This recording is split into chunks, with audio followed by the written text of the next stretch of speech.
साहित्य संमेलन 25 आणि 26 जानेवारी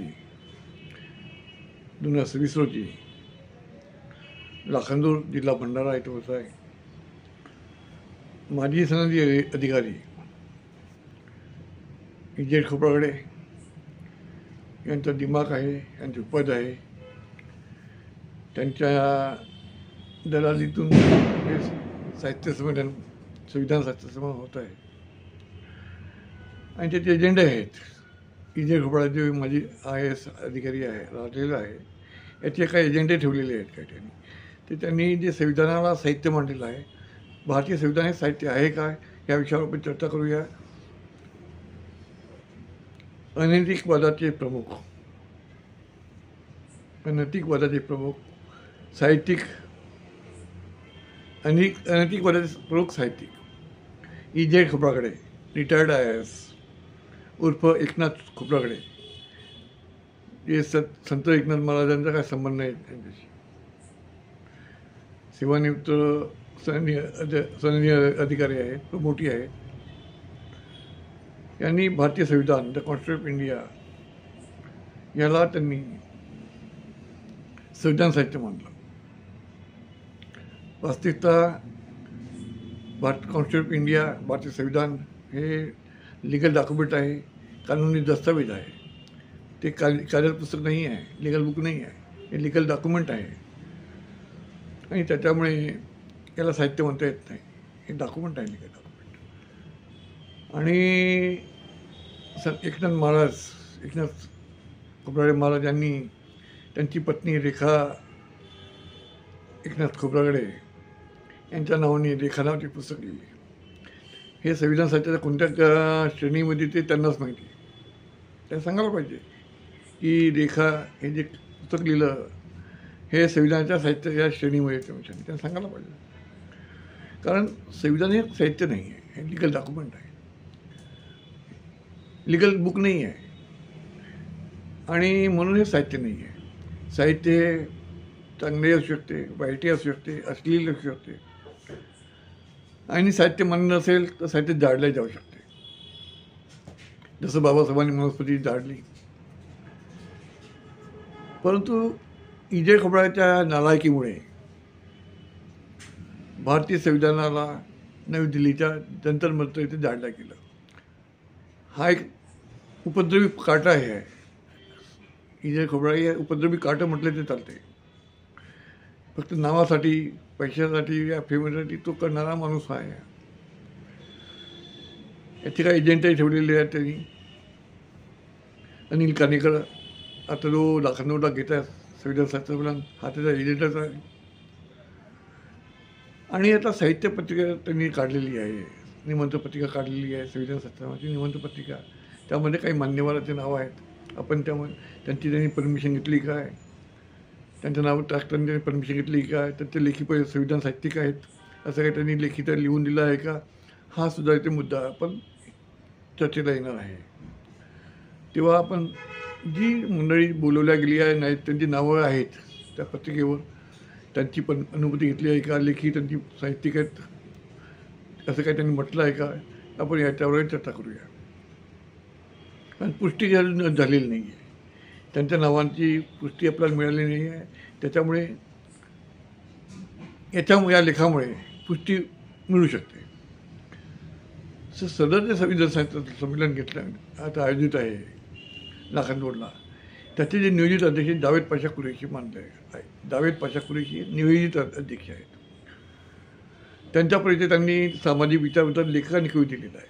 पण तो संविधान साहित्यिक आहेत का हे लिहिलेलं नाही. जावेद पाशा कुरेशी हे संविधान साहित्यिक आहेत का हा उल्लेख नाही आहे. त्यानंतर जे उद्घाटक आहेत ह्या प्राध्यापक डॉक्टर अनिता साबळे, ह्या लॉ कॉलेजच्या प्राध्यापक आहेत.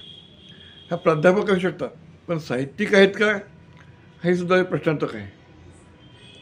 आणि प्राध्यापक डॉक्टर अनिता साबळे ह्या लॉ कॉलेजचे प्राध्यापक आहेत, पण ते साहित्यिक आहेत काय, संविधान साहित्यिक आहेत याच्याबद्दल उल्लेख नाही आहे होत आहे. त्यानंतर जे प्रमुख वक्ता आहेत हे मुकेश दुपारी आहे, हे अमेरिकेचे आहेत सांगितलं, ॲडव्होकेट मुकेश दुपारे हे जे आहेत हे न पुढे मुकेश दुपारे हे जे आहे पुण्याला शासनाची एक भाषिक एक विभाग भाषा एक कमिटी म्हणजे एक अनुसंधान केंद्र आहे. त्या केंद्राचे ते प्रमुख तिथे आहेत ते मुकेश दुपारे. ते सुद्धा पुणेला जॉब करतात, पण तो संविधान साहित्य काय काय माहीत नाही आहे. दुसरी वक्ता आहे ॲडव्होकेट डॉक्टर रेखा विनय बाराहाते. ही वकील आहे, पण संविधान साहित्य काय काय माहिती नाही. त्यानंतर कायदातज्ञ आणि कायदातज्ञ आणि संविधानतज्ञ ह्या दोन वेगळ्या बाबी आहेत. कायदातज्ञ आणि संविधानतज्ञ ही दोन वेगवेगळ्या बाबी आहेत. आणि संविधान साहित्यिक कोण आहेत हे अजूनही प्रश्नार्थक आहे आपल्यासमोर. मग पहिल्या सत्रामध्ये संपलं. दुसरं सत्र आहे, त्यामध्ये सत्यवान महाराज त्यांचं कीर्तन आहे. आणि कीर्तन संविधान सत्यवान महाराजांनी कीर्तन ठेवलेलं 25 तारखेला, म्हणजे तेही सुद्धा संविधान साहित्यिक नाही आहेत. दुसऱ्या दिवशी म्हणजे 26 जानेवारीला त्यांनी पुन्हा त्या हे केलेलं आहे, उद्घाटन ठेवलेलं आहे, मार्गदर्शन ठेवलेलं आहे. आणि त्या ठिकाणी अच्छा इथले जे आहे स्वागताध्यक्ष हे विनोद ठाकरे नगराध्यक्ष आहेत. पहिल्या दिवशीचा स्वागताध्यक्ष विनोद ठाकरे हे नगराध्यक्ष आहेत, म्हणजे ते संविधान साहित्यिक नाही आहे. महाराजांचं जे कीर्तन आहे म्हणजे संविधान साहित्य तेही सुद्धा संविधान साहित्यिक नाही आहेत. त्यानंतर दुसऱ्या दिवशी पुन्हा उद्घाटन ठेवलेलं आहे, सत्कार केलेला आणि मार्गदर्शन ठेवलेलं आहे. दुसऱ्या दिवशी 26 जानेवारीला पुन्हा उद्घाटन, दोन उद्घाटन, सत्कार आणि मार्गदर्शन. तिथे अध्यक्ष आहेत सुनील कुमार गौतम, दिल्लीचे सेवानिवृत्त विशेष पोलीस आयुक्त, म्हणजे ते आहेत की नाही संविधान साहित्यिक आहेत का म्हणजे पुन्हा प्रश्न राहतो. आमचे उद्घाटक जे आहेत आणि माझे चांगले मित्र आहेत माझे न्यायमूर्ती राहिलेले आहेत, जिल्हा न्यायाधीश राहिलेले आहेत विजय दांडे यांनी त्याला विचारेल मी विजय दांडेला तू संविधान साहित्यिक आहे का त्याला विचारेल मला विचारलं किंवा त्यांनी अनुमती दिली का हे विचारून घेईल.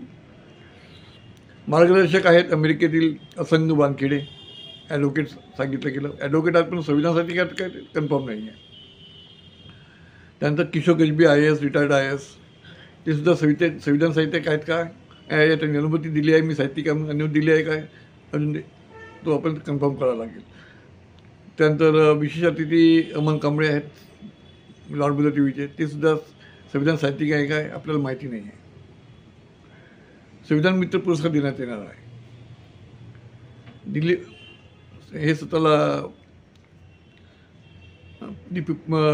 बुद्धिस्ट ॲक्ट याचे जे पुरस्कार समजतात ते ॲडव्होकेट दिलीप दगडू काकडे यांनी स्वतःला संविधानतज्ञ आणि अर्थतज्ञ दाखवलेला त्यामध्ये संविधानतज्ञ आणि अर्थतज्ञ. त्यानंतर माझे मित्र आहेत जे डायरेक्टर लॉ कॉलेजला डायरेक्टर आहेत डॉक्टर MS राजन यांना सुद्धा विचारावं लागेल की अनुमती दिली आहे का. त्यानंतर कवी संमेलन आहे दुसऱ्या सत्रामध्ये कवी संमेलन. इमो नालवणे मोठे कवी आहेत यांच्या अध्यक्षाने कविता संमेलन आहे. परंतु ते आंबेडकर साहित्यिक आहेत, त्यांनी अनुमती दिली आहे का हे त्यांना विचारावं लागेल की मी संविधान साहित्यिक आहेत ते त्यांना विचारावं लागणार आहे. त्याशिवाय तिथे डॉक्टर चंद्रशेखर बांबुड्या शत्रुसंचालन करणार आहे, म्हणजे तो संविधान साहित्यिक आहे काय कवी आहे का माहिती नाही. त्यानंतर शालिक जिल्हेकर आहेत, सुभाष मानवटकर आहेत, मनोहर गजबी आहेत, इंजिनियर विजय मेश्राम शेजल आहे, प्राध्यापक डॉक्टर रेवाराम खोब्रागडे आहे, प्राध्यापक डॉक्टर सुरेश खोब्रागडे आहे, नामदेव कान्हेकर आहे, प्राध्यापक उद्धव रंगारे याची नावे आहेत. आता हे संविधान कवी आहेत का माहीत नाही. हे आंबेडकरी मला माहिती आहेत, यांचे काही नावं मला माहिती आहेत. हे आंबेडकरी साहित्य कवी आहेत, परंतु ही संविधान कवी कधी झाले हे मला माहिती आहे, तर विचारावं लागणार आहे. या त्यांनी अनुमती दिली आहे का हा सुद्धा प्रश्न विचारणार आहे. कारण आणि यांना संविधान साहित्य परिषदेमध्ये जे संविधान साहित्य कवी म्हणून बोलवला गेलं का, हा सुद्धा संविधानिक कवी, संविधान साहित्य कवी बोलवला गेलं का, हा सुद्धा आपण त्यांनी लेखस्वीकृती घेतली आहे का, अनुभूती घेतली आहे का, हा सुद्धा आपण हा प्रश्नार्थक आहे. संविधान साहित्य परिषद होत आहे 26 जानेवारीला, 25 आणि 26 जानेवारीला. तर त्यांनी आणि 26 तारखेला त्यांनी आपला राष्ट्रग्रंथ भारताच्या संविधानाच्या सन 1900 पासून त्या प्रवास या विषयावर ते मार्गदर्शन करणार आहे. आपला राष्ट्रग्रंथ भारताच्या संविधानाचा सन 1950 पासूनचा प्रवास या विषयावर मार्गदर्शन आहे. आता नवीनच विषय म्हणजे साहित्य परिषदेमध्ये नवीनच प्रकार लक्षात आला आहे आता. कारण दुसरी गोष्ट काय की हा E.J. खोब्रागडेचा एक मोठा सुपीक विभाग आहे. त्यांनी आपला धर्मग्रंथ, आपला राष्ट्रग्रंथ मानला संविधानाला, आपला राष्ट्रग्रंथ. आता E.J. काय कसा झाला, मला आपला प्रमोट कसा झाला त्याचा प्रश्न आहे. वास्तविकता जो भारतीय संविधान आहे हे लिगल डॉक्युमेंट नाही आहे, लिगल बुक नाही आहे, हे लिगल डॉक्युमेंट आहे. भारतीय संविधान हे लिगल डॉक्युमेंट आहे, लिगल बुक नाही आहे. आणि ग्रंथ असेल तर साहित्य होईल, जे ग्रंथ असेल तर ते साहित्य होते. पण एक भारतीय संविधान हे लिगल डॉक्युमेंट आहे, तर ग्रंथ नाही आहे, हा लिगल डॉक्युमेंट आहे, त्याच्यामुळे साहित्य नाही आहे. आणि हा संविधान ग्रंथ नाही आहे. तर आणि दुसरी गोष्ट आहे की E.J. खोब्रागडेच्या उपद्रवामुळे नवी दिल्लीच्या जंतर मंतर येथे भारतीय संविधानाचे दहन करण्यात आलं. असे नालायक अधिकारी असले आणि आपण जर खामोश असलो, चूप बसलो, तर भारतीय संविधानाचं जाडल्या गेलं. जे इक्वॅलिटी आपल्याला संधी देते, आपल्याला आपला मूलभूत अधिकार संविधान देते, ते जाडल्या गेलं आहे. हे असे नालायक अधिकारी असले तर. या विरोधात माझी संघटना सिव्हिल राईट प्रोटेक्शन सेल आणि मी सुप्रीम कोर्टात गेलो, या विरोधात आंदोलन केलं. आणि डॉक्टर मिलिंद जीवने विरुद्ध भारतीय संविधान फाउंडेशन नागपूर या विरोधात केस टाकली. याचिका क्रमांक होता 3940/2019. आणि ही याचिका न्यायमूर्ती रवी देशपांडे आणि न्यायमूर्ती विनय जोशी यांच्या खंडापुढे लागली. त्यांनी ती याचिका डिसमिस केली. परंतु ऑर्डर का दिला आहे हे महत्त्वाचं आहे.